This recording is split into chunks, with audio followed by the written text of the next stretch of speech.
Inilah Y2K bagi orang Yahudi. Di mana mereka akan mendirikan singgasana Tuhan mereka? Di mana lagi kalau bukan di Palestina, di Yerusalem. Kenapa harus Palestina? Karena Palestina adalah pusat jantung dunia. Jantung dunia itu Palestina. Karena Palestina menghubungkan 3 benua, Afrika, Eropa, dan Asia. Siapa yang menguasai Palestina? Dia menguasai dunia. Dan tidak ada artinya Palestina without Yerusalem, tanpa Yerusalem. Dan tidak ada artinya Yerusalem tanpa sinagog Yahudi. Di mana sinagog Yahudi ingin mereka bangun? Di atas Masjidil Aqsa, kiblat kita yang pertama.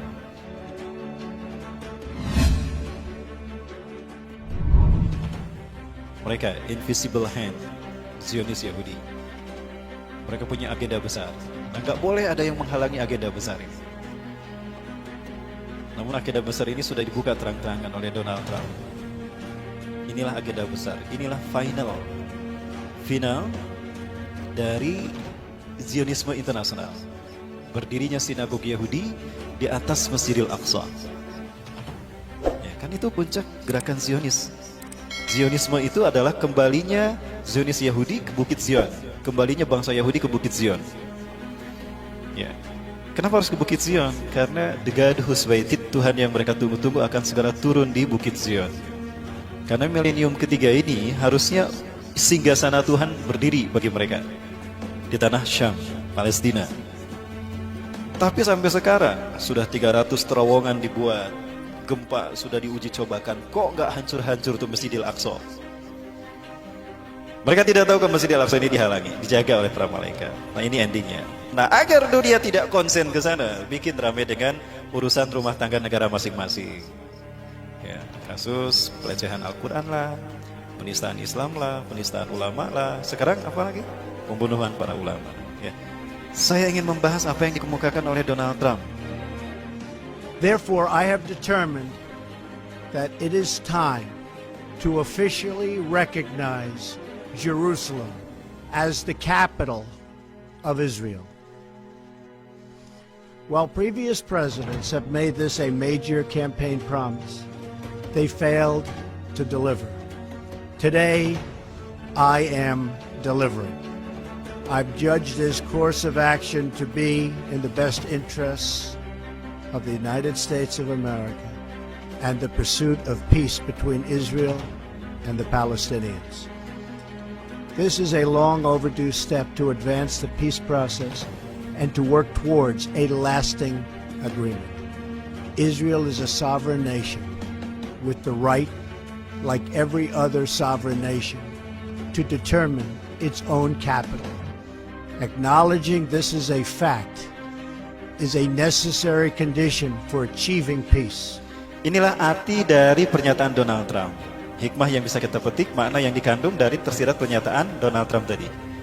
Today I recognize that the Jerusalem is the capital of Israel. Maksudnya memberikan izin kepada Benyamin Netanyahu untuk mewujudkan segera apa yang menjadi cita-citanya. Ya, ini cita-citanya Bapak Ibu.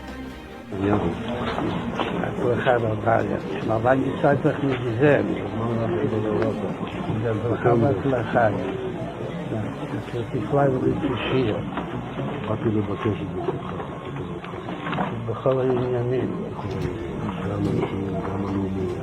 בזמן שישראל לאחרונה נתפסו כמה עניינים.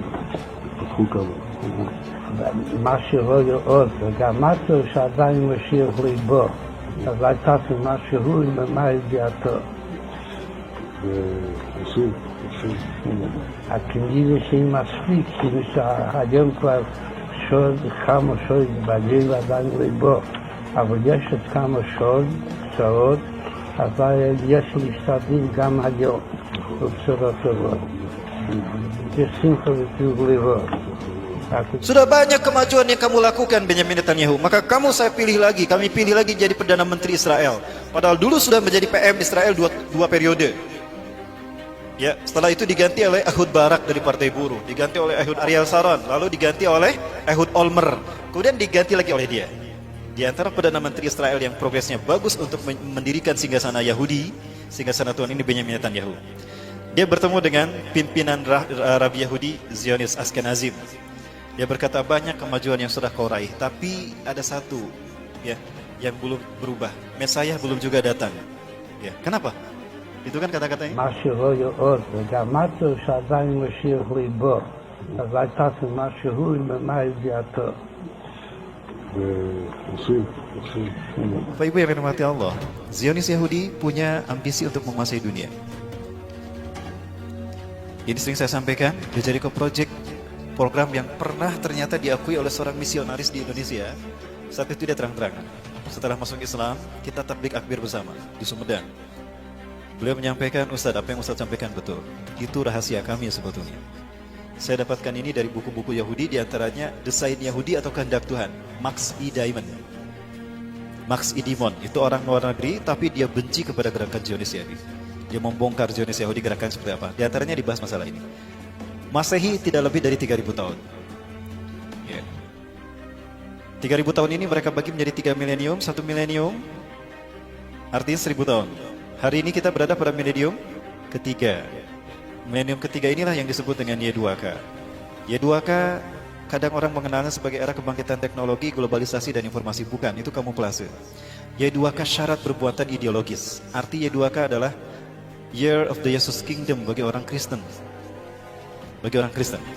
Jadi 1.000 tahun terakhir sebelum hari kiamat adalah tahun bagi berdirinya kerajaan Yesus Kristus di muka bumi. Maka singgasana Yesus harus sudah ada sebelum 2000, tahun 2000 Masehi. Faktanya, Yahudi pun tidak bisa membuatnya. Ya. Bagi orang Yahudi sama. Ya. Dengan pemerintahan pusatnya, agenda-agenda negara di dunia harus sesuai dengan agenda Yahudi. Jika berseberangan, habislah nanti. Indonesia, shadow government-nya juga. Inilah Y2K bagi orang Yahudi. Di mana mereka akan mendirikan singgasana Tuhan mereka? Di mana lagi kalau bukan di Palestina, di Yerusalem. Kenapa harus Palestina? Karena Palestina adalah pusat jantung dunia. Jantung dunia itu Palestina. Karena Palestina menghubungkan 3 benua, Afrika, Eropa, dan Asia. Siapa yang menguasai Palestina? Dia menguasai dunia. Dan tidak ada artinya Palestina without Yerusalem, tanpa Yerusalem. Dan tidak ada artinya Yerusalem tanpa sinagog Yahudi. Di mana sinagog Yahudi ingin mereka bangun? Di atas Masjidil Aqsa, kiblat kita yang pertama. Ingat Bapak sekalian, ini kiblat kita yang pertama. Rasulullah sebelum menghadap ke Mekah, ketika masih berada di Madinah, setelah Isra Mi'raj, Rasulullah SAW menghadap ke sini 16-17 bulan. Setelah turun surat Al-Baqarah 144 menghadap ke Masjidil Haram. Ya, masjid ini menjadi masjid pertama digunakan sholat asar menghadap ke Ka'bah. Tadinya kemana we para sahabat, kaum muslimin yang ada di Palestina sholatnya? Ayo lupa tonggong-tonggong, lupa harup-harup. Ya, ada. Karena kiblatnya, kita mau sholat di situ kemana aja nggak apa-apa. Tapi setelah turunnya surat Al-Baqarah 144 semuanya menghadap ke Ka'bah. Apa yang terjadi? Para sekalian, pernyataan Donald Trump ini artinya memberikan izin kepada Yahudi untuk menghancurkan masjid ini dan mereka ganti dengan sinagog Yahudi. Ini nanti yang akan berdiri, dan ini kesepakatan yang antara Yahudi dengan Amerika bahwa sinagog yang akan dibangun seperti ini. Mereka akan bersambung menyambut Tuhan mereka, Mesias atau Al-Masih, para sekalian. Kalau ini terjadi dan kita masih hidup, malulah kita di hadapan Allah. Kita mayoritas tidak bisa melindungi kiblat kita yang pertama. Ya, lebih baik kita sudah syahid ketika ini terjadi. Namun apa yang terjadi para sekalian? Insya Allah mimpi Yahudi ini tidak akan terjadi. Bapak Ibu yang dirahmati Allah, tahun 1947 PBB memutuskan membagi dua Palestina, 56% bagi Israel, 44% bagi Palestina. Maka Palestina yang tadinya mayoritas dikuasai kaum muslimin berubah menjadi dikuasai Israel, Bapak Ibu. Nah, ini Palestina di tahun 1946, yang warna hijau ini kaum muslimin, yang warna putih ini adalah Israel, Yahudi. Tidak lebih dari 8,5%. Maka 1 tahun setelah PBB menyatakan kalau Palestina dibagi dua untuk Israel dan kaum muslimin, maka warna putih ini Israel. Setiap bulannya 1.000 sampai 5.000 orang Yahudi diungsikan setiap bulan ke Palestina. Terjadilah okupasi, perampasan wilayah. Kaum muslimin yang mempertahankan rumahnya dibantai, disiksa. Habislah para sekalian. Ya, dan hari ini bisa kita lihat Israel menguasai Palestina. Dari 12 provinsi di tanah Palestina, tinggal 1 provinsi yang belum dikuasai mereka, Gaza. Begini nasib Indonesia jika Cina dibiarkan. Ini nasib umat Islam Indonesia jika Cina dibiarkan. Dan sekarang 70% tanah di Indonesia milik Cina. Cuma 30% tanah di Indonesia milik orang Indonesia sendiri, pribumi. Saya ingat kepada hadis Rasulullah SAW, la taqumu sa'atu hatta tuqatila qauman. Kiamat tidak akan terjadi sehingga kalian berperang dengan satu bangsa. Ni'aluhum sya'ar, sendal-sendal mereka terbuat dari bulu. Wala taqumu sa'atu, dan tidak akan terjadi kiamat hatta tuqatilu qauman sigaral ayun, mata mereka sipit. Juluduhum ahmar, kulit mereka merah. Zungfal unuf, beda irungnya. Wa wujuhum kambanjanil mutraqah, wajah mereka bulat seperti tameng yang terpotong. Kira-kira bangsa mana? Merinding Bapak Ibu, kiamat sudah dekat. Allahu Akbar.